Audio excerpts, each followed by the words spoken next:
नमस्कार, ये आकाशवाणी पटना है। अब आप अभिषेक दास से प्रादेशिक समाचार सुनिए। पहले मुख्य समाचार। प्रदेश में मतदाता सूची का विशेष गहन पुनरीक्षण कार्यक्रम सुचारू रूप से जारी। अब तक 4,53,00,000 से अधिक गणना प्रपत्र एकत्र किए जा चुके हैं। विशेष गहन पुनरीक्षण अभियान के विरोध में महागठबंधन द्वारा आयोजित बिहार बंद का मिलाजुला असर देखने को मिला। पटना में हुए प्रदर्शन में कांग्रेस के वरिष्ठ नेता राहुल गांधी और सीपीआई के टी राजा भी हुए शामिल। एनडीए ने विपक्षी दलों पर पुनरीक्षण अभियान को लेकर राजनीति करने का आरोप लगाया। बिहार बंद को बताया विफल। और केंद्रीय ग्रामीण विकास राज्य मंत्री कमलेश पासवान ने कहा, प्रधानमंत्री ग्राम सड़क योजना के चौथे चरण के तहत देश भर में 45,000 किलोमीटर सड़क का निर्माण किया जाएगा। अब समाचार विस्तार से। प्रदेश में मतदाता सूची का विशेष गहन पुनरीक्षण कार्यक्रम सुचारू रूप से जारी है। अब तक 4,53,00,000 से अधिक गणना प्रपत्र एकत्र किए जा चुके हैं। निर्वाचन आयोग के अनुसार यह संख्या कुल मतदाताओं का 57.48% है। आयोग ने कहा है कि यदि यही गति बनी रही तो शेष प्रपत्र को निर्धारित समय सीमा 25 जुलाई से पहले ही एकत्र कर लिया जाएगा। आयोग ने अस्थायी रूप से माइग्रेटेड मतदाताओं से गणना प्रपत्र को वेबसाइट से डाउनलोड कर अपने पारिवारिक सदस्यों के माध्यम से या व्हाट्सएप जैसे ऑनलाइन माध्यम से अपने पीएलओ को भेजने की अपील की है। मतदाता सूची के विशेष गहन पुनरीक्षण अभियान के विरोध में महागठबंधन द्वारा आयोजित बिहार बंद का मिला जुला असर देखने को मिला। पटना में बिहार बंद में कांग्रेस के वरिष्ठ नेता राहुल गांधी शामिल हुए। उनके साथ राजद नेता तेजस्वी प्रसाद यादव, सीपीआई के महासचिव टी राजा, भाकपा माले के महासचिव दीपंकर भट्टाचार्य और निर्दलीय सांसद पप्पू यादव भी शामिल हुए। ये सभी इनकम टैक्स गोलंबर से प्रदर्शन करते हुए चुनाव आयोग के ऑफिस के लिए निकले, लेकिन सचिवालय थाने के पास इन सभी को रोक लिया गया। श्री गांधी ने कहा कि चुनाव आयोग संवैधानिक हितों की रक्षा करने में नाकाम रहा है। उन्होंने कहा कि मतदाता पुनरीक्षण के नाम पर गरीबों और वंचितों का नाम मतदाता सूची से हटाने की साजिश चल रही है। आपका काम हिंदुस्तान के संविधान को की रक्षा करने का है। आपका काम बिहार की जनता का जो वोट है, बिहार की जनता के दिल के अंदर जो है उसको पूरा करने का है, और आप अपना काम नहीं कर रहे हो। और मैं बिहार के युवा से कहना चाहता हूँ, ये सिर्फ आपसे वोट चोरी नहीं हो रहा है, ये आपका भविष्य चोरी हो रहा है। आपसे आपका आपका हक जो बनता है, जो रोजगार है, आपका धन है, ये सब आपसे चोरी किया जाएगा। राजद के वरिष्ठ नेता तेजस्वी प्रसाद यादव ने कहा कि चुनाव आयोग अपनी विश्वसनीयता खो चुका है। पूरे बिहार के लोगों में नाराजगी है इलेक्शन कमीशन को लेके। खास तौर पे इलेक्शन कमीशन जो है अब एक पॉलिटिकल पार्टी का प्रकोष्ठ बन करके रह गया है। उसके इशारे पे ही सारा फैसला निर्णय जो है लिया जाता है। खुद ही इलेक्शन कमीशन कंफ्यूज है, करना क्या चाहती है। बार बार जो है गाइडलाइंस जो है चेंज किए जा रहे हैं। एक बार भी आके प्रेस कॉन्फ्रेंस करके सभी चीजों को जो है स्पष्ट किया। हम लोग तो लड़ेंगे, हर एक प्लेटफॉर्म पे लड़ेंगे, सड़क हो, सदन हो, न्यायालय हो, कहीं भी लड़ना हो लड़ेंगे। सीपीआई महासचिव टी राजा ने कहा कि चुनाव आयोग को पुनरीक्षण अभियान को लेकर महागठबंधन की चिंताओं पर ध्यान देना चाहिए। इधर हमारे संवाददाता ने बताया कि बिहार बंद में राजद, कांग्रेस, विकासशील इंसान पार्टी और वामपंथी दल शामिल थे। एक रिपोर्ट। आज सुबह से ही सड़कों पर आम दिनों की तुलना में कम वाहन दिखे। कई जगहों पर लंबी दूरी के बसों का परिचालन भी बंद रहा। बंद समर्थकों ने जगह जगह सड़कें जाम की और रेल सेवाओं में बाधा डाली। प्रदर्शनकारियों ने मधुबनी, मुंगेर, जहानाबाद और अरवल सहित कई जिलों में रेल ट्रैक जाम कर दिए और रेल सेवाएं बाधित की। मधुबनी में गंगा सागर एक्सप्रेस और सरयू यमुना एक्सप्रेस के परिचालन को बाधित करने का प्रयास किया गया। कटिहार में प्रदर्शनकारियों ने राष्ट्रीय राजमार्ग संख्या 31 पर विभिन्न स्थानों पर विरोध प्रदर्शन किया। समस्तीपुर और ताजपुर में राष्ट्रीय राजमार्ग संख्या 28 पर वाहनों की आवाजाही बाधित रही। विरोध प्रदर्शन के कारण पटना में महात्मा गांधी सेतु पर भीषण जाम लगा रहा। बंद के दौरान सभी सरकारी कार्यालय और अन्य प्रतिष्ठान सामान्य रूप से खुले रहे। धर्मेंद्र कुमार राय, आकाशवाणी समाचार, पटना। एनडीए के घटक दलों ने महागठबंधन द्वारा आयोजित बिहार बंद को पूरी तरह विफल बताया है। भारतीय जनता पार्टी ने महागठबंधन पर संवैधानिक संस्थाओं के अपमान करने का आरोप लगाया। पार्टी के राष्ट्रीय प्रवक्ता और सांसद रविशंकर प्रसाद ने कहा कि जब इस मामले को लेकर सुप्रीम कोर्ट में कल सुनवाई होने वाली है, तब ऐसी स्थिति में बिहार बंद और चक्का जाम का कोई औचित्य नहीं था।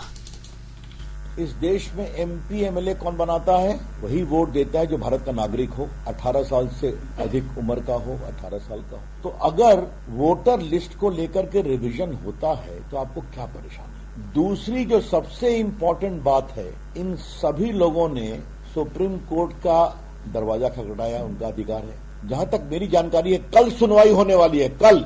तो फिर क्या एक दबाव की राजनीति हो रही है क्या? या तो आप कोर्ट में विश्वास करिए या सड़क पर विश्वास करिए। जब कल सुप्रीम कोर्ट में सुनवाई होने वाली है तो आज ये कौन सा दबाव बनाया जा रहा है? क्या लोग चाहते हैं कि वोटर लिस्ट में वो लोग रहें जिनको नहीं रहना चाहिए? भाजपा के वरिष्ठ नेता और केंद्रीय मंत्री गिरिराज सिंह ने कहा कि महागठबंधन के घटक दलों ने रोहिंग्या और बांग्लादेशी शरणार्थियों को बचाने के लिए बिहार बंद का आयोजन किया था। गरीब के नाम पर रोहिंग्या और बांग्लादेशी मुसलमानों को बचाने के लिए आज ये रखा है। जनता ने नकार दिया है, जनता इनके साथ नहीं है। जो भारत का नागरिक है उसको कोई तकलीफ नहीं है। तकलीफ है ये विदेशियों को नागरिक बनाना चाहते हैं। जदयू प्रवक्ता नीरज कुमार ने कहा कि महागठबंधन के घटक दल मतदाता सूची के पुनरीक्षण को राजनीतिक एजेंडा बना रहे हैं। महागठबंधन का यह राजनीतिक बंद है। सवाल इस बात का है कि संविधान के प्रावधान के तहत चुनाव आयोग है, चुनाव आयोग का सवालों का जवाब देना है। लेकिन संविधान की कॉपी आप लेकर चल रहे हैं और संवैधानिक संस्थाओं पर लगातार सवाल खड़ा कर रहे हैं। 2020 और 2024 के चुनाव के बाद और उस दरमियान इस बात की सार्वजनिक चर्चा की और आपत्ति व्यक्त किया था कि विभिन्न मतदाताओं के नाम में दोहरीकरण है, मृत व्यक्तियों का नाम है। ऐसी स्थिति में अगर नाम हटाया जाने का प्रावधान है तो उसको आप राजनीति का एजेंडा बना रहे हैं।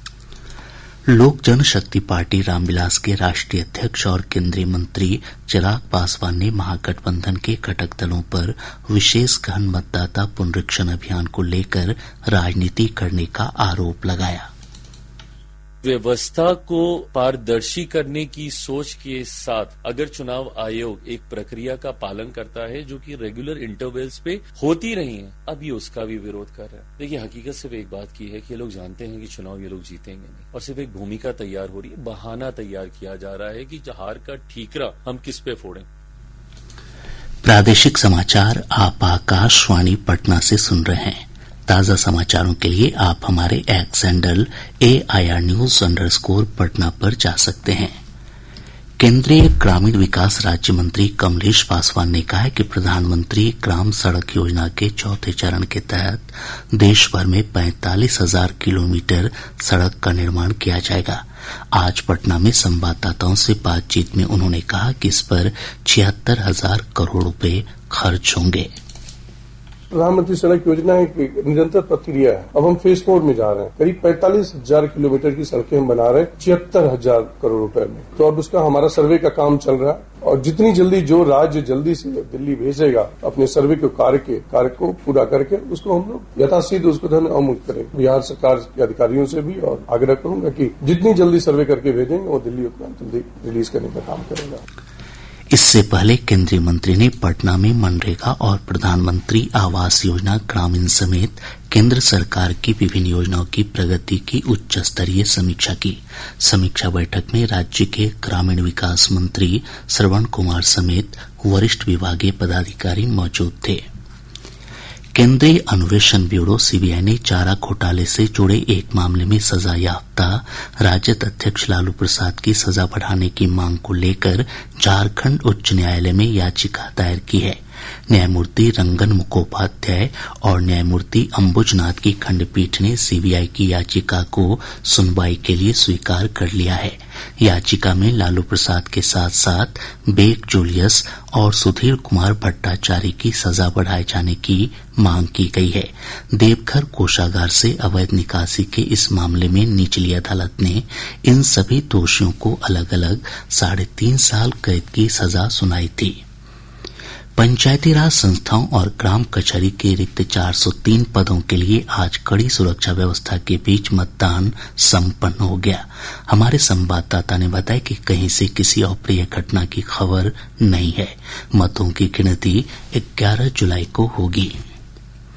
कृषि विभाग ने नवादा में केंद्रीय विद्यालय के भवन निर्माण के लिए 5 एकड़ भूमि के हस्तांतरण को स्वीकृति दे दी है। उप मुख्यमंत्री सह कृषि मंत्री विजय कुमार सिन्हा ने बताया कि भदौनी स्थित राजकीय बीज ग्रहण प्रक्षेत्र की भूमि पर केंद्रीय विद्यालय के भवन का निर्माण होगा। समस्तीपुर जिले के लड़झाघाट थाना क्षेत्र के सलाह बुजुर्ग गांव में शौचालय की टंकी साफ करने के दौरान दम घुटने से एक ही परिवार के 3 लोगों की मौत हो गई। सीवान जिले के तरौंदा थाना क्षेत्र के पगोरा गांव में हथियारबंद अपराधियों ने एक आभूषण दुकान से 5 लाख रुपए के जेवरात लूट लिए। पुलिस अधीक्षक मनोज तिवारी ने बताया कि अपराधियों की गिरफ्तारी के लिए एसआईटी का गठन किया गया है। कटिहार जिले के टंडखोरा रेलवे स्टेशन के पास उदयपुर कामाख्या कवि गुरु एक्सप्रेस के कई डिब्बे पटरी से उतर गए। इस कारण इस रेल मार्ग पर कई घंटों तक ट्रेनों का परिचालन प्रभावित हुआ। हादसे में किसी के हताहत होने की खबर नहीं है। औरंगाबाद जिले के कुटुम्बा थाना क्षेत्र अंतर्गत धोबनी गांव में असामाजिक तत्वों ने उत्पाद विभाग की टीम पर हमला कर दिया। इस हमले में एक दारोगा समेत 3 पुलिसकर्मी घायल हो गए। हमलावरों ने शराब पीने के आरोप में गिरफ्तार किए गए 3 आरोपियों को भी छुड़ा लिया। खगड़िया जिले के कोगरी थाना क्षेत्र अंतर्गत राटन गांव से एसटीएफ और पुलिस की टीम ने 50,000 रुपए के इनामी अपराधी प्रमोद यादव को गिरफ्तार कर लिया है। इधर मधुबनी जिले के खजौली थाना क्षेत्र से एसटीएफ की टीम ने 2 हथियार तस्करों को हथियारों के साथ गिरफ्तार किया है। एसटीएफ की टीम ने मुंगेर जमुई के सीमावर्ती इलाके चोरमारा के पास कुख्यात नक्सली सिंघो कोड़ा को गिरफ्तार किया है। एएसआई संतोष कुमार सिंह हत्याकांड मामले में फरार चल रहे एक आरोपी राजू कुमार को पुलिस ने गिरफ्तार कर लिया है। अररिया जिले के जोगबनी थाना क्षेत्र से एसएसबी की टीम ने वाहन चेकिंग के दौरान भारी मात्रा में कोडेन युक्त सिरप और नशीली दवाइयों के साथ 3 तस्करों को गिरफ्तार किया है। प्रदेश में बारिश की गतिविधियों में कमी आने से अधिकतम और न्यूनतम तापमान में बढ़ोतरी का सिलसिला जारी है। गोपालगंज लगातार दूसरे दिन सबसे गर्म स्थान रहा। यहां का अधिकतम तापमान 39.6 डिग्री सेल्सियस रिकॉर्ड किया गया। मौसम पूर्वानुमान में कहा गया है कि अगले 5 दिनों तक तापमान में किसी विशेष परिवर्तन की संभावना नहीं है। वहीं कल रोहतास, औरंगाबाद, गया, नवादा, जमुई और बांका जिले में कुछ स्थानों पर तेज हवा के साथ बारिश हो सकती है। और अब अंत में मुख्य समाचार एक बार फिर। प्रदेश में मतदाता सूची का विशेष गहन पुनरीक्षण कार्यक्रम सुचारू रूप से जारी। अब तक 4 करोड़ 53 लाख से अधिक गणना प्रपत्र एकत्र किए जा चुके हैं। विशेष गहन पुनरीक्षण अभियान के विरोध में महागठबंधन द्वारा आयोजित बिहार बंद का मिलाजुला असर देखने को मिला। पटना में हुए प्रदर्शन में कांग्रेस के वरिष्ठ नेता राहुल गांधी और सीपीआई के टी राजा भी हुए शामिल। एनडीए ने विपक्षी दलों पर पुनरीक्षण अभियान को लेकर राजनीति करने का आरोप लगाया। बिहार बंद को बताया विफल। और केंद्रीय ग्रामीण विकास राज्य मंत्री कमलेश पासवान ने कहा, प्रधानमंत्री ग्राम सड़क योजना के 4थे चरण के तहत देश भर में 45,000 किलोमीटर सड़क का निर्माण कराया जाएगा। इसके साथ ही आकाशवाणी पटना से प्रसारित प्रादेशिक समाचार का ये अंक समाप्त हुआ। आकाशवाणी पटना से अगला समाचार बुलेटिन प्रातः 8:48 से प्रसारित किया जाएगा।